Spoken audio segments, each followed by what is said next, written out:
Hello, everyone, and welcome to this week's Otafest podcast episode. It's me, Nancy, and I'm here with Jay and Angelo. Hello. My name is And. No, it's not. It's Jay. Jay and. Jand. We have no news and announcements for you, so let's just hop right into it. Now, I feel like we forgot a thing or two. The summer has just days left. Only days left. From what I can tell, the leaves are turning yellow so fast outside, it is literal days. I'm a little bit worried. My nice maple plants, my maple trees, they've been thriving the entire summer, and they've been this nice deep red and burgundy. And I'm a little bit worried that as the nights get cooler, as they get drier, as they get colder, they're just going to turn brown. You are taking them inside, right? Not yet. Oh. I will eventually. They're tolerant to up to -5. Ooh, but the night thing that I'm is worried harsh. about, last winter we had an issue with bringing plants from outside to inside, and then they bring bugs with them. yes, Ooh, they do. yeah, that's bad. The maples are the only plants we've had outside, and I feel like it would be easy enough to give them a nice little spritz down. But I don't know. I'm a little bit reserved on it. That's fair. I wish you the I'm gonna best. give them as much time outside as possible, and maybe we can let a bug or two freeze. I don't know. I wish you the best. Yeah. I have a scheme.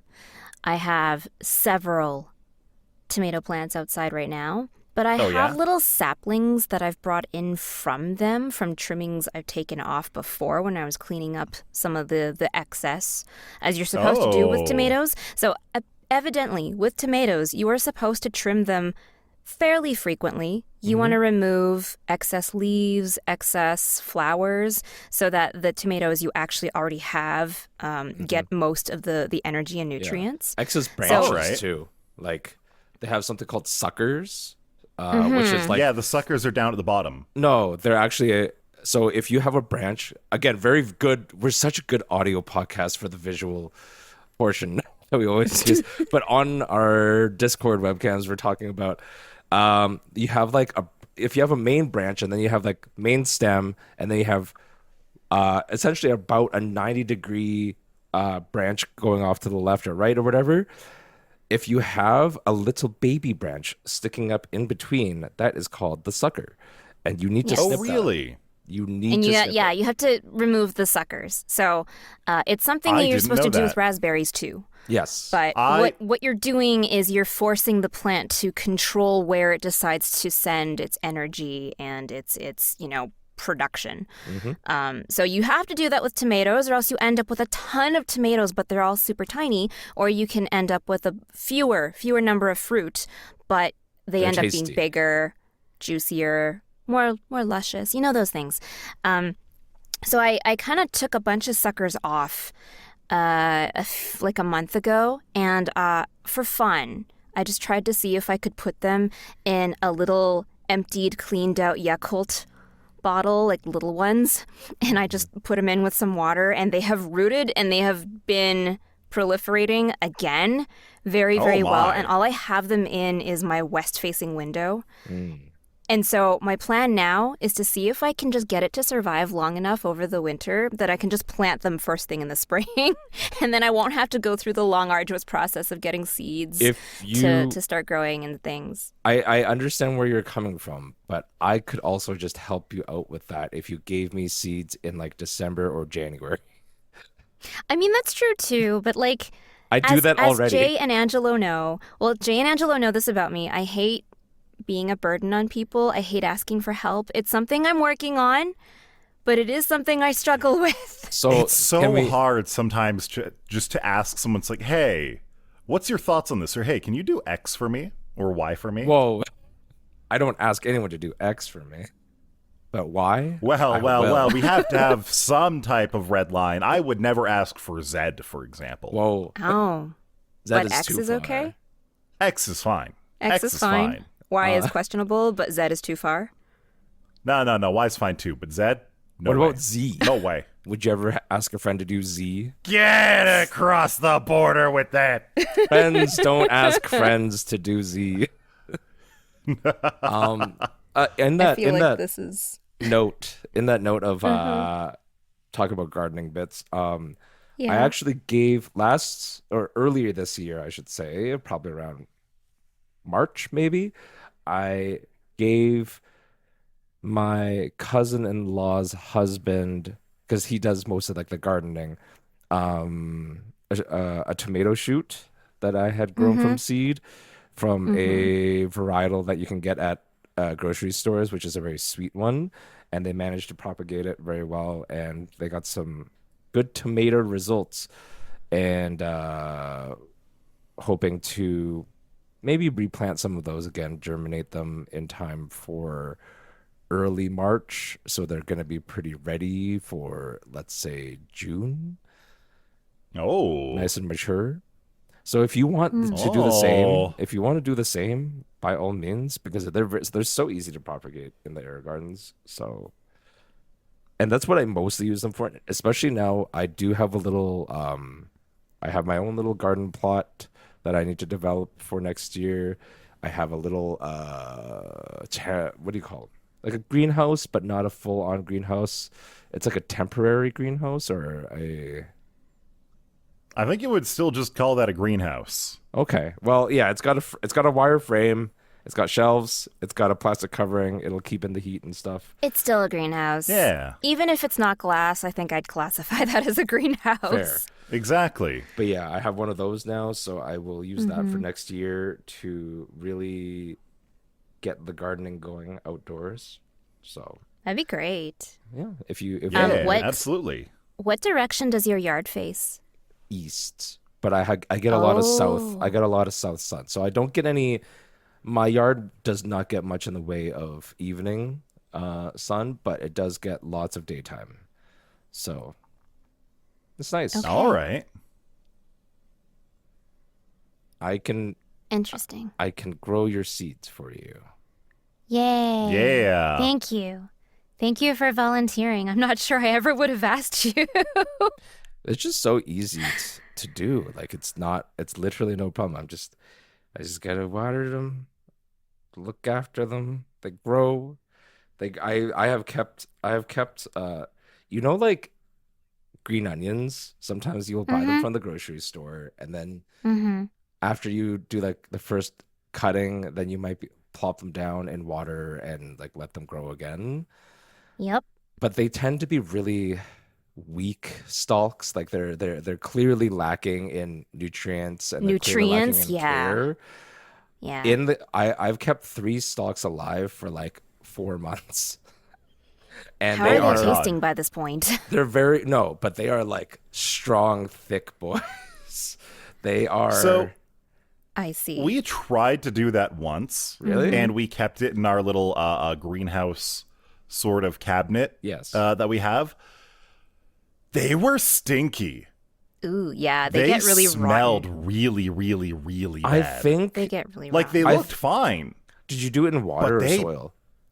in water. In water? You gotta So change with- out the water like every you have day. you have to change out the water, but you also need to watch for rot at the bottom of the stalk, because the water just really makes that like onion paper sort of layer very mushy and very like swampy, I would say. Yeah, Yeah. Like, swampy is a good one. No, that is it. It was a sulfurous, swampious Yeah. stench. I would go as far as to say it was a stench. Yeah. Yep. And that led us to decide that, maybe we're not going to grow our green onions back. That's fair. They're inexpensive enough They are very that inexpensive. just I getting agree. them at the store when we buy them Yeah. is a non-issue. Yeah, it's just for me, it's too easy, so I can, but I agree. It's probably about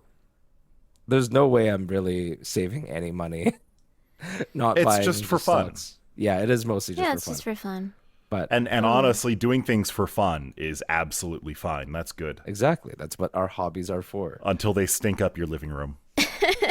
Okay, so speaking of fun pastimes for fun, Angelo has been introduced to D&D for the first asterisk time. Yeah.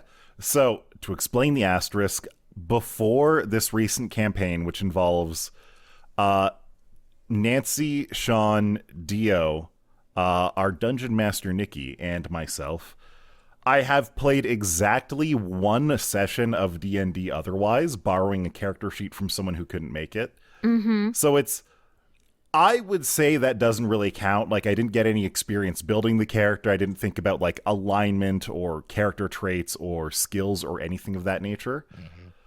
So this is the first time I'm really getting the full experience. Mm-hmm. And it's been all right. It's been a good time.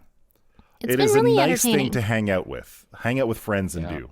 It's been really entertaining, particularly in this group, because I feel like we each put just enough thought into our character lore, and the rest of it we build as we go. Exactly. And we are horrible enablers for each other. Oh, 100%. We bring out the worst in everybody. And it's amazing. It's such a chaotic time. As an example, Dio is a very, very evil, horny warrior. And I don't mean that they're evil and they're horny. I mean that they're horny for evil. Like, That should be on a t-shirt.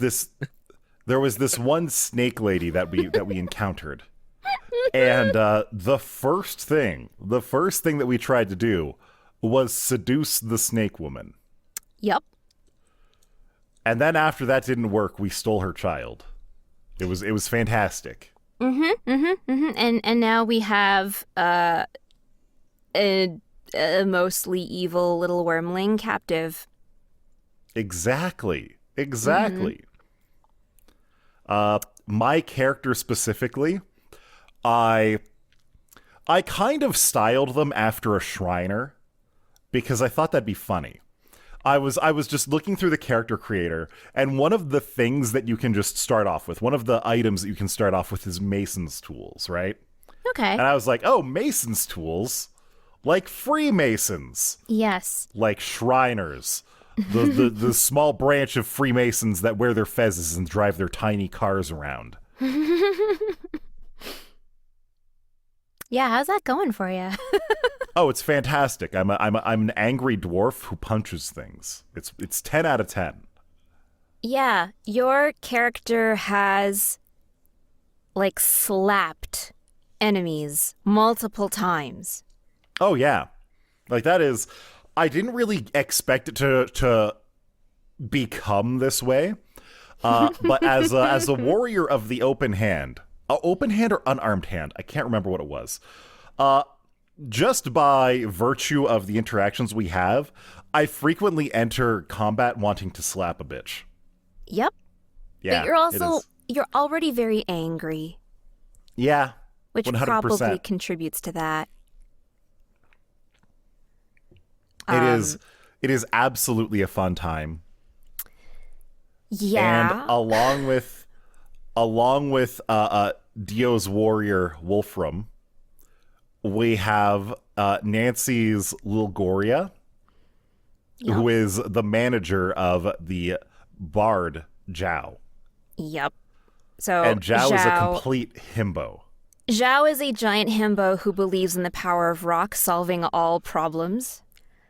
If that sounds very Macross to you, it's because it's very heavily inspired by Macross. so his first instinct is to just, unleash the power of rock. Exactly. And he has somehow picked up Lilgoria in his like individual adventures from prior to this campaign. So Lilgoria is she's a tiefling rogue, but she's the capable one.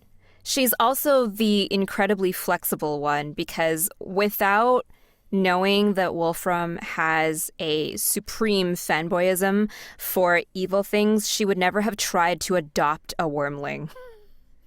Exactly. Who would? Who would? Who would? That might have been the first time we threw our DM like an actual hardball. It was like, all right, I guess we're doing it. We're going to adopt the dragon. What did I roll on the persuasion roll for that? It was low. I can't remember, for whatever reason, in that session, anytime like a persuasion or intimidation or any type of talking check came up, almost consistently we rolled below 5. But in the session before that, I rolled 5 20s. Yes. It was, the dice were being very weird, very wild, very unpredictable, as RNGesus does. Yep, RNGesus is a fickle mistress. Exactly. But it has been interesting. So, as this is the first D&D campaign for more than just one person, it's been really interesting because now we've actually had a death. We've experienced a character dying in the campaign. Failed death saves and all. Yep. Oh, yes, that's right. I forgot about that. Mm-hmm. So, I can't remember where we were at, but I think our current quest is to actually revive Zhao. Mm-hmm. We had to go back to town. We had to, like, barter with people to try to get whatever materials we needed. I think that's where we stopped. Yeah, and I believe the two of us definitely emptied our pockets for as much gold as would be needed for the materials and the expertise to do a full revival. But it's interesting because I don't think I've experienced a lot of character deaths before.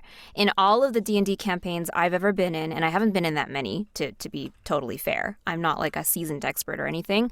But of the ones where there's been a death, sometimes that death means that we do a hard sideline into a very long and complicated, like, my life flashed before my eyes type experience, except we went hard into like a different plane and a different timeline. Oh, and so we spent, I want to say, like a full 6 or 7 months playing completely different character sheets. So I got handed the character sheet for my actual character's mother from like 120 years ago, because she's an elf. So now I spend like 7 months playing as someone completely different, totally different class, not my lore.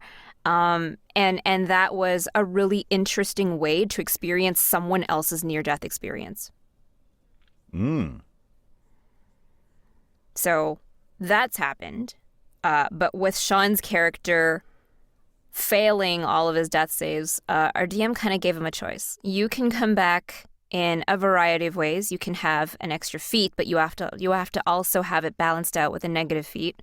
Or you can come back with a cool scar, or you can come back with like a cool new haunting. Like, what do you want? And he's like, oh, I don't know. I never thought about that. Because otherwise, your only other thing you can do is to just make a new character. And somehow we have to write you into the group. Mm-hmm. Yeah. My favorite is when they go the undead route. Oh. The necromancy. Because then you get the options where they have all the downsides of being a subject of necromancy. But it does make for interesting storytelling and world building for you. But I'm not going to step into it, and I'm not going to talk on behalf of Nikki's decisions. I just think that it's always been my preference from when I see it, because it's just that's fun. a really interesting alternative, because his whole thing is that he's all about rock, man. Like that's his whole character's thing. So I mean, if he comes back as an undead character, that gives us an opportunity to like do some really fun things with his character sheet, but also that's so metal. Imagine him grafting on an extra arm just so that he can shred on his loot more. Oh man. Oh yeah, necromancy has many benefits. Exactly. And many downsides. We like just, I don't think we the can first heal enemy undead. we see, it just an arm pops off. We just happen to cut one off, and just so that he can hit more notes at a time. Damn. That's a great idea. I'm gonna have to float that with him later and see what happens. Thanks for the idea, Jay. Yeah. Rock on. Party Rock on, Jay. man. The whole time you guys were talking, I was like, Shriners, eh? And then I Wikipedia'd Shriners, and I was in a little hole for a minute. As Jay does. If you haven't heard an God. episode where Jay talks about his tangential adventures through Wikipedia, highly recommend. Those are always a fun time. Can I give Oh, you yeah. the Coles notes of the Shriners? Yeah, give me Oh, the yeah, Coles notes. Tell me about absolutely. Shriners. Pretend I don't know anything about them. Shriners are basically white people Yes, cosplaying absolutely. a Middle Eastern organization. Exactly. Yes. No. Oh yeah. Oh yeah. They're weird. 100%. They're really, So, really weird. it's and in ca- some it's- cases, just a little bit problematic. Here's the thing. It's called Shriners International now, but it's formerly known as the Ancient Arabic Order of the Nobles of the Mystic Shrine. Yes. And they have had in the past things like divisions named like the Syria division or whatever. There's like they have a big thing about, again, like the Fezes, which is a very sort of Turkish Middle Eastern association. But like for their what do you call it? Initiation ceremonies, it's clearly very white. Oh, 100%. The initiation ceremonies are called either the York initiation or the Scottish Okay. initiation. Interesting. And then however, this whole thing with the Middle Eastern theming, if you want to call it that, but I have other words for it personally. It got really bad around 9/11 because people started that makes sense. because they had this thing where a lot of Americans not knowing any differences between, for example, 6 of the Indian cultures or Middle Eastern Turkish people or white people cosplaying as Turkish people or people of an actual Arabic background. They couldn't tell, so they got attacked for their Arabic themes post 9/11. That would make sense. That makes a horrible amount of sense, Jay. Yeah. I don't like any of it. I do think it's a little funny. It's pretty ironic. Yeah, so it's weirdly full circle in a sense, but yeah, that's what I've learned today about the Shriners. And Oh yeah, they are. Generally speaking, they drive around in their funny little cars, and Yes. that's about that's where the good part ends. Well, I will say, like, one of the big things is their whole thing, their foundation was built on the idea of just having fun and fellowship, Yeah. which is totally fair. Like, I get it. I just don't think you needed this whole other like cultural appropriation going on. Yeah. I'm sure 1990s Trudeau would have loved it. Oh God, Him cosplaying Aladdin.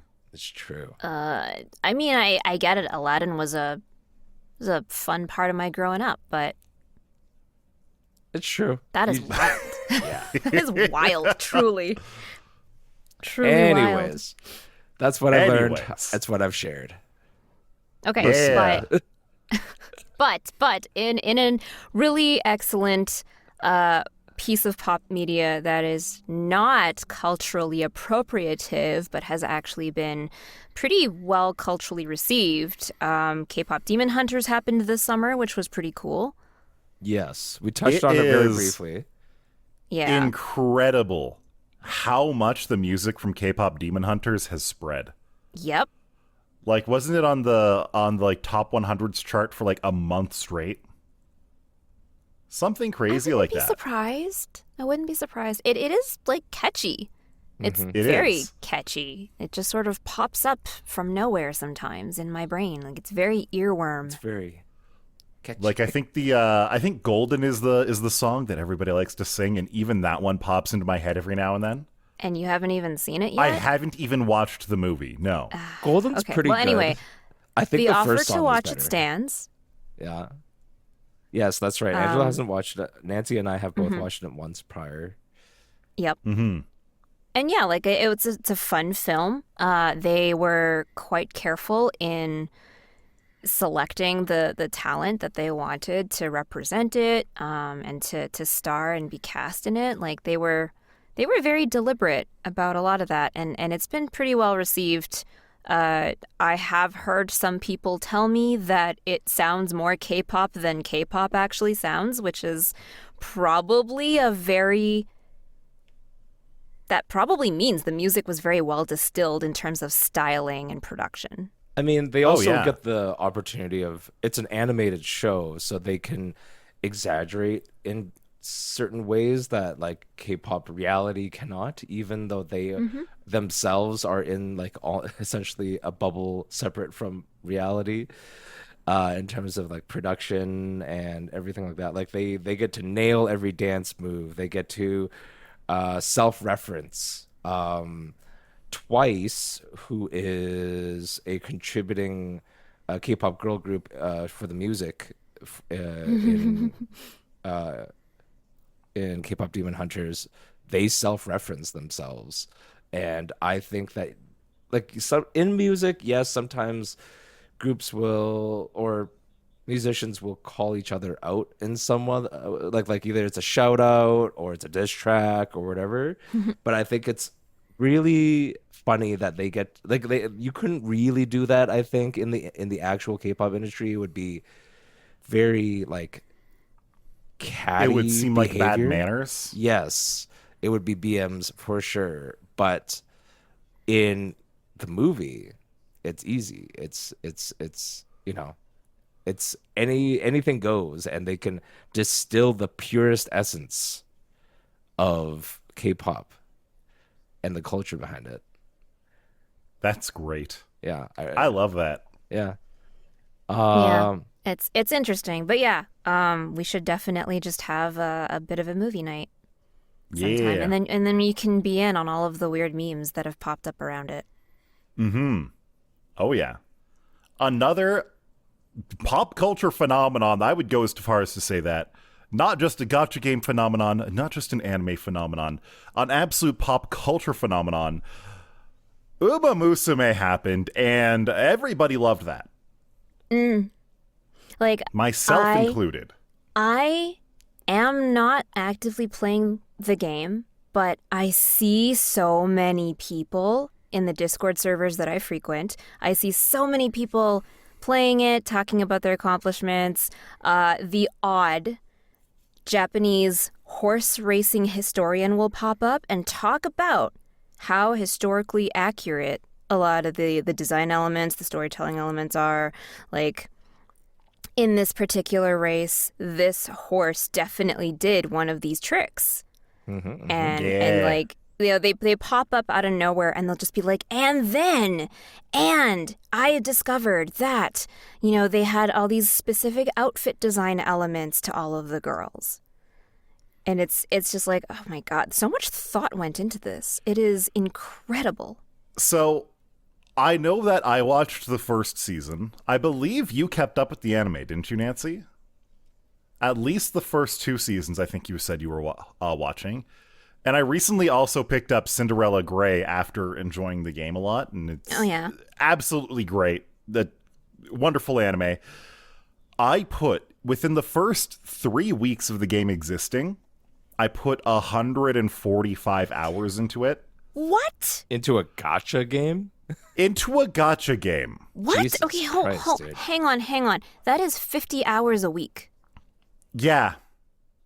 That is like on average. I don't know if you had like specific days where you just binge the absolute heck out of it, but that's 50 hours on average a I week. feel like I must have accidentally left it open for a day or two. Are you Where sure? my Steam just kept counting up for something. Are you I don't are know. you sure? I'm not sure. Because will on the remind days where you. I was playing it, to do everything that you can do over the course of a day legitimately takes about 4 hours. Especially beginning the game, right? Like when you at the beginning of the game where they give you the most boosts and power-ups and easy way to get whatever the energy I never currency used is. all of them because it was taking too long. Yeah, Oh, what? It was taking a lot of time. that's fair. It was. I've actually stopped playing it since then, just because I found the core gameplay loop very unrewarding. the I'll racing say. itself. But on top of that, because I was like, this is actually taking up way too much of my time. I need to step back from this. This is becoming a problem. So, gacha games are famously about gambling for your waifus. You pay money, you roll the gacha, you're basically gambling, and you will get what you will get. Mm-hmm. In Uma Musume, of course that exists, but basically every other part of the game scratches that same gambling Skinner box itch. And not actually in a bad way. I know I said Skinner box and that has bad connotations. It was very satisfying for the first month or so and absolutely infuriating for the second month. And I just had to step back at that point because I was like, no more. The meat of the game is you will do a career. You will run a career for a horse to do a couple different things. Either you're going to just try to do the career to farm skill materials. You'll try to do a career to raise the perfect horse for PvP. Or you'll do a career to try to create a horse that will be a good parent for other horses so that you can raise a horse for PvP. And that was the part that ultimately got stuck for me. I was trying to get horses with, when you create a parent, you get sparks. You get like a power spark, a speed spark, a stamina spark, things of that nature. And it'll be a random between 1-star or 3-star, which is the best. And for those 3-star sparks, if you have a very good stat spread, you will have a 5% chance of getting that 3-star spark. If you have a very unbalanced but really high in the specific skill power stat spread, you will get a 10% chance for that stat. After 2 months, I only got 2 horses. Are you serious? Yes. What? And so I wasn't really able to change up my strategies. I wasn't really able to change up the play style. I wasn't really able to go for really wide different things. No flexibility. Because the game just kept locking me out. It just kept blocking me. It just kept putting me in the stable and saying, sit down. And I was just like, It's I have because put 160 hours into this game, and this game ain't giving it to me. I've got plenty of SSRs. I like the horses I have. I have become so numb to the gameplay loop, that I just don't enjoy it anymore. Yeah. it's because I'm you sad have about it. you have figured- no purchase history in your account. That's why. Well, no, I actually did spend $20 on a thing early on. $20. After a few days where I was like, no, I'm going to enjoy this game. I'll throw them some pennies. Oh, I see. But after that, I was like, no, I'm not paying for the gacha. That's crazy. Crazy talk. I haven't spent a ton of money, if any at all, on any gacha I've played. I've kind of taken a very staunch, like, I'm going to be a free-to-play player for almost every game. I think the only one might have been Genshin, and it is because I had free Google Play credit that I just spent on it. So Fair. therefore, it wasn't That was real it. money. It wasn't good. like it was money that was earned off of my own advertising, survey answers, right? Like Sure, yeah. whatever. It was like $5. And it wasn't money that I actually gave my credit card to have. So it's really interesting to me that you got so bored out of it so quickly, because they must have known, as the game designers for the game, knowing that part of it was so easy to get bored of. They must have known that wouldn't latch people for a very long time. Well, that's the thing. Like, a lot of people do love the game. A lot of people are hopelessly addicted to it because overall it is a really good game. Yeah. And if you have the good RNG, if your RNG works out really well, then you're not in a situation like me where you feel stuck, where you can't create a competitive horse, and you can have a really good time. I feel like I just legitimately had some of the worst luck in trying to create parent horses. And it is what it is, I suppose. But I still have kind of fallen in love with a lot of the characters. And one of the most beloved characters, one of the characters that the entire fan base looks at and says, yes, that is my horse. That is maybe not my favorite horse, but that one is in fact mine. Is a horse called Haru Urara. And when you're playing her story mode, when you're playing through career, the entire career, she's just like, yes, I'm racing for fun. I don't care if I win or lose. I'm just here to have a good time, and I'm going to go race in the Arimakinen, and it's going to be a great time. And let me tell you a couple things about this horse in the game. In the game, this is a horse that is made for dirt races as opposed to grass races. This is a horse that is made for sprints as opposed to a long race. This is a horse that is designed to hang towards the back of the pack and supposed to like spurt up to the front, like make a good dash towards the end, if they have the power and the speed to do so.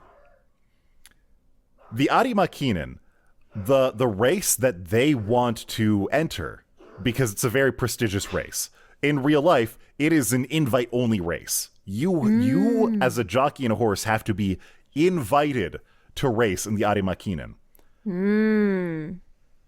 It is a long race. Instead of like an 800-meter sprint, it is a 3,200-meter race. It's not a race built for Haru, to say the It is least. on grass. Oh. And you have some of the best long race horses in this race. And so you, as the trainer, you send off Haru Urara into this race, a glimmer in your eye. Normally you're supposed to win races or at least get in like the top 3 or top 5. When you go to this race in career mode, it just says, run the race. The race starts, and our girl Haru is almost immediately in last place. Wow. Within halfway through the race, which is 1,600 meters, which is about double the length of a race that Haru likes to run to begin with, she will not even be in the pack of the horses. I was going to say, she's probably like 30 lengths behind. She will be all the way behind. She won't even be on screen. You will see her as a speck in the background when the camera is just right. Wow. It is horrible. And then you finish the race and she's like, oh my god, trainer-san, I got to run the Arimakinen. And then she starts tearing up and she's like, I know I wouldn't be able to win, but it's like, no, Haru, you wanted to win and we put you in the Arimakinen where you had no chance. And technically it is possible to raise a Haru Urara that can't even place in the Arimakinen, let alone win. It is possible. It takes so much work. You have to get the insane 3-star sparks that I wasn't able to get, Psy Games. But it is possible. It is possible. Unfortunately, the real world horse, Haru Urara, was an old girl. She was 29 this year. Aww. That is not a young horse. The life expectancy for a horse is about 30 years. I remember I was in a streamer's chat literally the day before Haru Urara died. Spoiler. And we were talking about the life expectancy of horses. And on one hand, it's like, well, she's 29. She is healthy for a horse. Healthy as a horse, they say. It is possible for her to live a good couple years.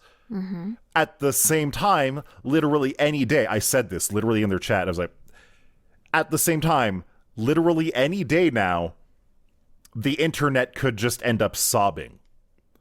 I didn't expect it to be within 8 hours of posting that. I woke up. I woke up in the morning.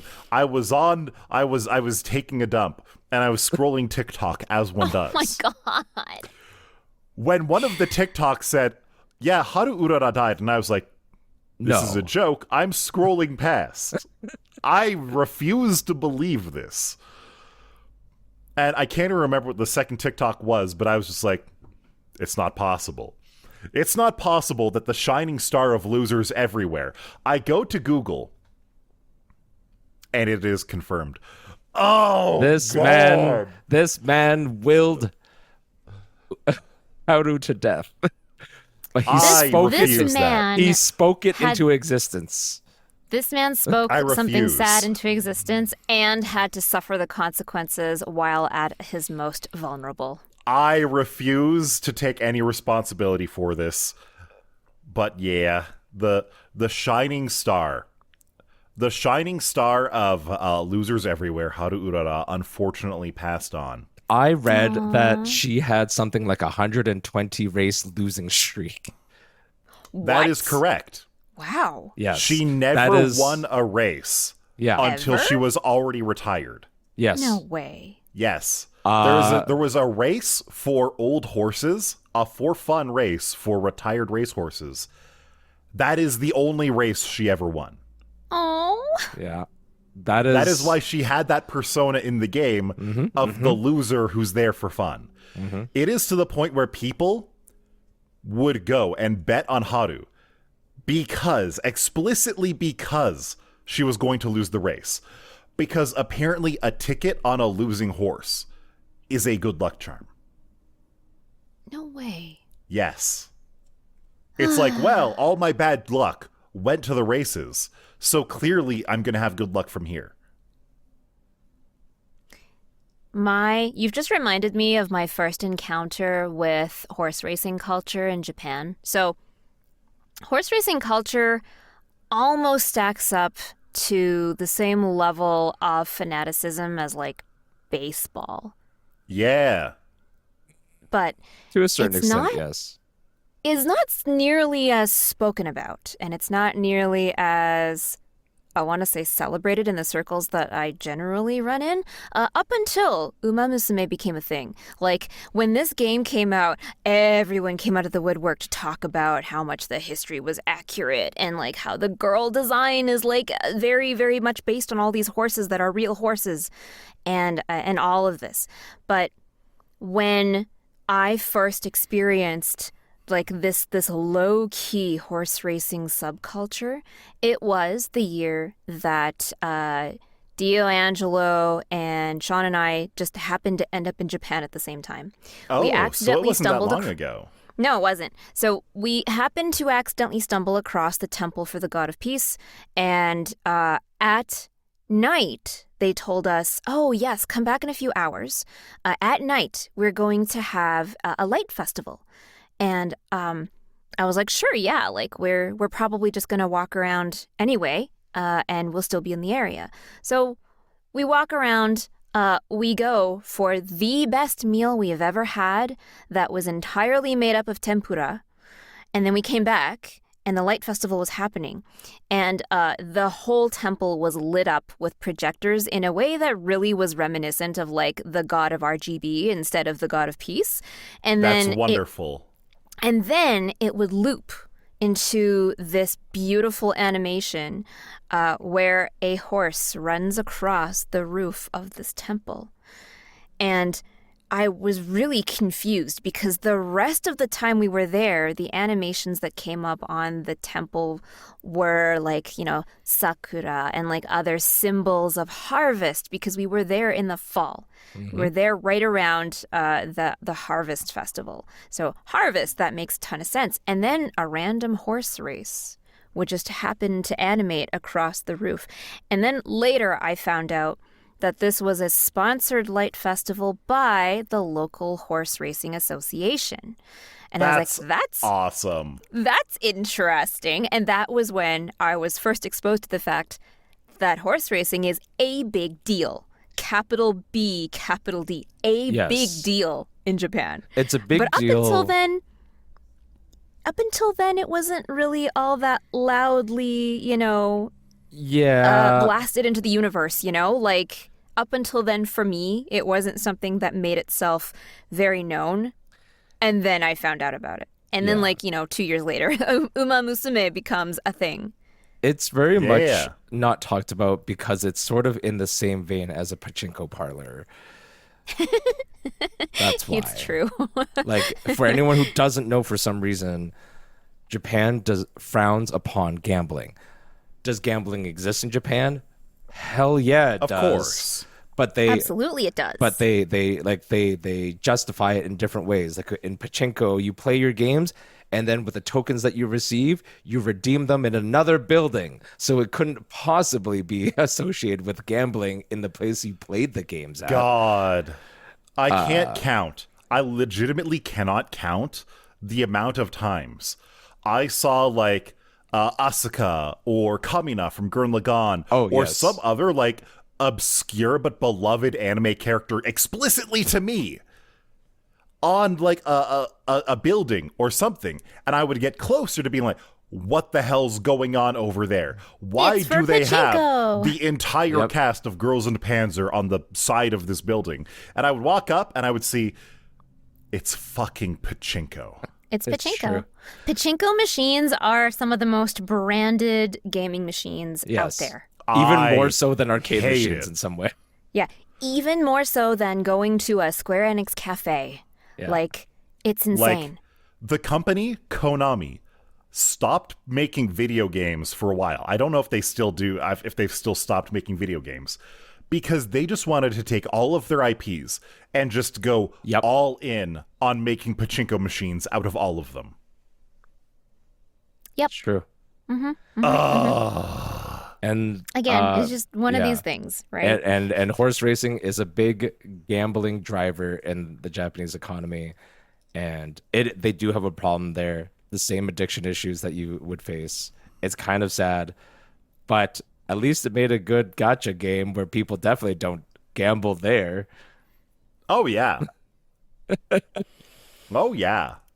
It's not gambling if it's all luck, which is what pachinko tries to tell you. It's like, oh, it's all random, right? There's no skill involved. There's no, it's all luck. Mm-hmm. Therefore, it can't really be gambling. I think if anything, that's the opposite. If there's skill involved, it can't be gambling. If there's no skill involved, it obviously is gambling. Yes.